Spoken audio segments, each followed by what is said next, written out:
Hey, Matt. Yeah. This is a James Bond question. Okay. For those who are unaware, Matt and I did a rewatch podcast of all the James Bond movies. Yeah. What are our top? And there's like they're like, oh, 5, 10.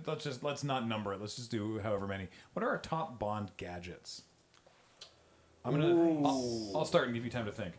I like the magnetic watch from Live and Let Die because of how it's used in the movie. Because like they do like the funny haha throwaway with like him undoing the zipper and sure whatever. But I love that it's like life or death moment. He's like, wait, I have my amazing gadget, and he activates the magnet, and then he starts pulling the boat towards him, and it doesn't work. I love that. Exactly. What amazing timing. That was great. But I love that because then you're like, oh, shoot. And you put it out of your mind. So when he does eventually use it again at the end successfully, it's like, oh, right. He has that thing. It's a very good subversion of expectations. That it's like, oh, he's going to use his gadget. Oh, no. Even the gadget didn't work. And then it ends up being relevant later. Yeah. I am a sucker for the bomb pen from GoldenEye. That's a good one. It is such a straightforward gadget, but the way they use it and the gag, the gag kill that they do with it. Watching Bond get so nervous Yeah. as Forrest like is just counting the clicks. Yeah. Yeah, it was very good. And then you, as the audience member, are like, how many clicks was it to do it? Because this was important, but I forgot this ages ago. Yeah. One of the best Bond gadgets from the Braunholm era, I would say, would be the Nokia 9660. Which, when unfolded, can be used to drive a BMW 7 Series remotely. I forgot about that. A little touchpad controller. And it's probably the closest thing to what they would have done in the 50s with, in the 60s with his gadgets. That's good. That's a good one. Anybody else? I'm Matt's still such a- thinking. having such a hard time coming up with one.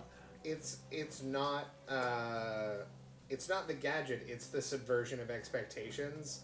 The radio from Skyfall. When Q in the museum gives him like a gun, a passport, and a gun. and a radio, and he's like, okay, and what? Like that's it, bud. Were you expecting an exploding pen? Yeah. We don't do that these days. Yeah. Like it's a little like nod to where the series is at. It's a subversion both in universe of Bond's expectations and ours, which match. And then it actually came up again because I had completely forgotten about the radio. I thought it was a throwaway for that gag. Oh god, the vanish. Don't touch that. That's my lunch. The vanish. I can't remember if it was a V12 or V8. Matt, someone suggested the watch with the piton. Someone said you love that one from the podcast. Well, like the like. Oh yeah.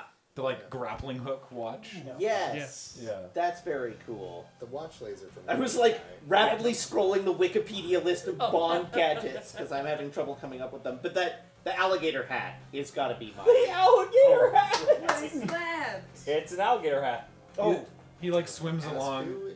It looks like an alligator. And then he stands up out of the water and it's just him wearing a hat and with like a snorkel. Yeah. There's the seagull? the second one, the stupid bird. Yeah. Sean Connery wearing the stupid bird hat. Yeah. That's. You familiar with any Bond films, Rachel? I've seen like a couple of them, but only the more recent ones. So, and they're not big gadget movies. Yeah.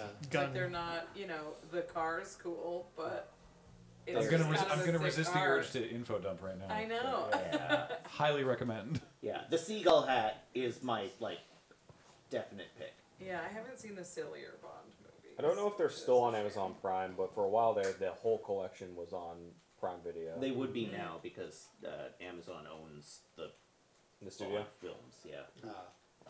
Best Bond gadget is a $5,000 Baccarat chip.